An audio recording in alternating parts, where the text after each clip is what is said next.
Ito guys tanong ko lang bakit kaya tinawag na one piece to?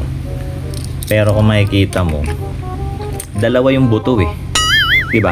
Pag umorder ka sa Jollibee, sabihin mo lang naman dun one piece chicken.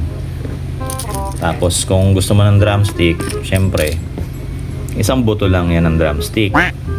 So ang tawag dun one piece. Pero kung dalawa, two piece, no? Kaya nga may two piece chicken tapos drumstick. Ayan ang kalalabasan yan.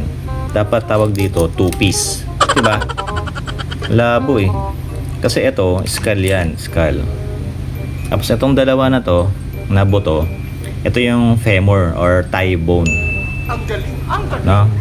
Ito yung galing sa hita, thigh bone yan, kaya dalawa. So dapat two piece ang tawag dito, hindi one piece, diba? Labo. Di mo naman pwedeng sabihin sa Jollibee na one piece chicken pero dalawa yung chicken na bibigay sa'yo, di ba? Ano yun? Buy one take one? Di ba? Gago! Suntukan na lang.